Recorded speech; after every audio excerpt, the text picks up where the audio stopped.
In the Northern Hemisphere during late December, the days are at their shortest lengths and the nights are at their longest. For those of the pagan world, this has always been the greatest time of the year to celebrate and practice the works of darkness. The pagan calendar identifies this period as the winter solstice. It was during the pre-Christian midwinter pagan celebrations of Scandinavia's Norsemen where today's Christmas traditions began. As a means of honoring the pagan sex and fertility god Yule, a 12-day celebration during the month of December was inaugurated. A large single log considered to be a phallic idol was lit on fire and kept burning for 12 days. Animal or human sacrifices were offered in the fire on each of those days.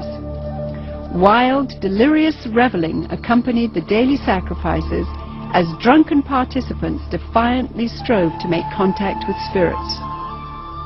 1,000 miles away in pre-Christian Rome, celebrants were paying homage to their own gods during the winter solstice. Witchcraft traditions hold that a number of pagan gods were given birth during this period, including Dionysus, Attis, and Baal, chief male god of fertility and licentiousness. Another pagan god from Persia, identified as Mithra, was said to have been born specifically on December 25th. Mithra was the god of the unconquerable sun, the god of the light between heaven and earth, worshipped at that time by an influential Roman cult. His birth symbolized an end to the long nights and a return to the dominance of the sun. During the month-long winter solstice celebration, courts in Rome were closed. Any and all crimes were allowed. Homosexuality, cross-dressing, and uncontrolled debauchery reigned supreme. Rome's order was turned upside down. Even children were allowed to join in the drunken orgies as part of the Juvenalia celebration. By 270 AD, the Roman Emperor Aurelian had made it official, setting aside a 7-day period from December the 17th through the 24th, culminating in an exchange of gifts on December the 25th to celebrate the birth of the sun god.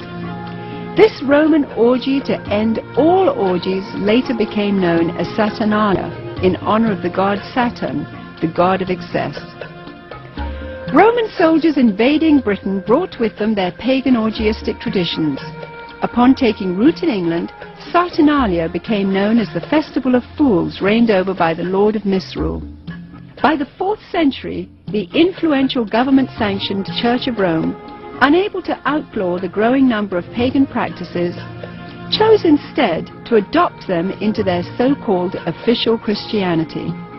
The Church believed this would attract more pagans to their fold. Up until this time, the birthday of Jesus Christ, the Jewish Messiah, had not been celebrated at all.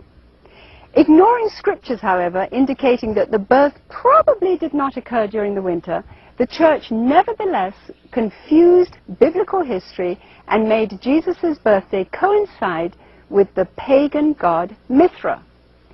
The birth date of the sun god had now become the birth date of the Son of God.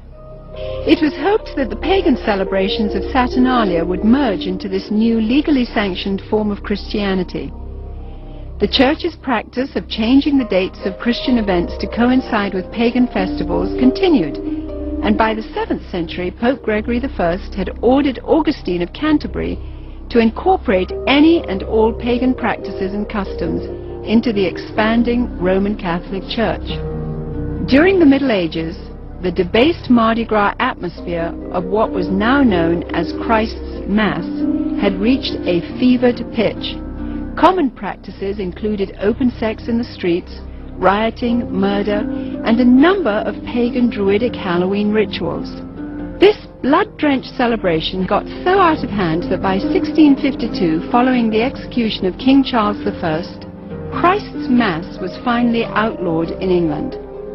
A religious reform movement began sweeping the country, led by Puritan Oliver Cromwell. The Puritans took the biblical mandate seriously, which commanded that Christianity remain pure and separate from paganism.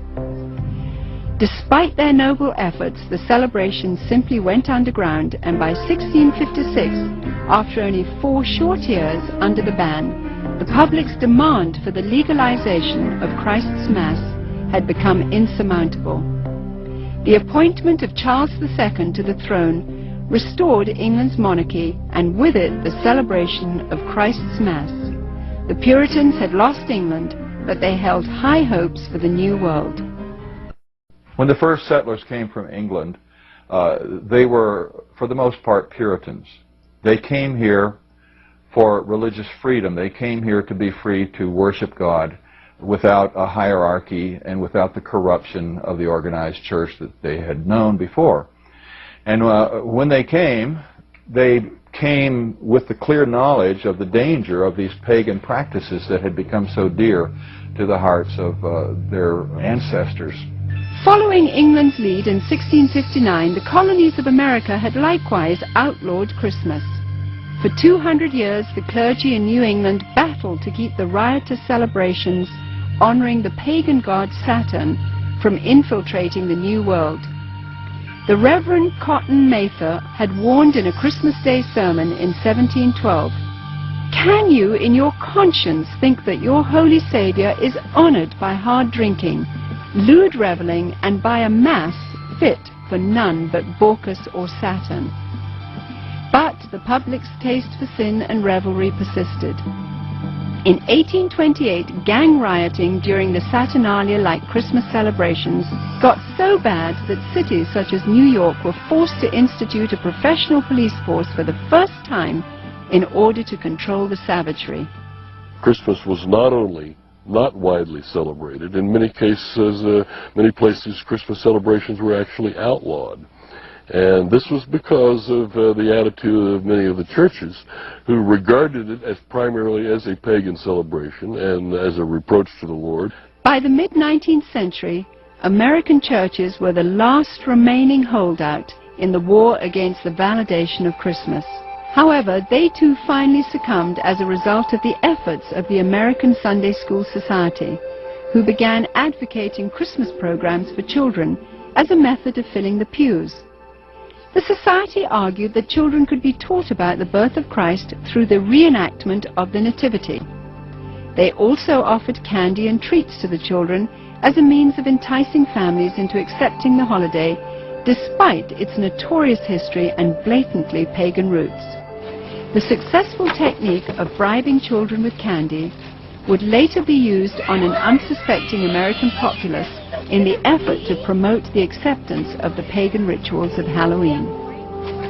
However, it was the work of England's most popular writer, Charles Dickens, whose ghostly 1843 book, A Christmas Carol, cemented the Christmas holiday in the hearts of Americans forever. Dickens' well-loved story made the pagan Christmas feasts, shining trees, glittering shops, and family warmth irresistible to those wanting to experience the holiday. Coming to America in 1867 to promote his work, Charles Dickens packed theaters as he read his story to cheering audiences around the country.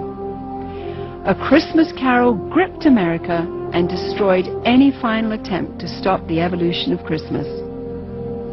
By 1875, the Puritans had been beaten, and by 1890, all American states had voted to make Christmas a legal holiday. Wonderland, winter wonderland.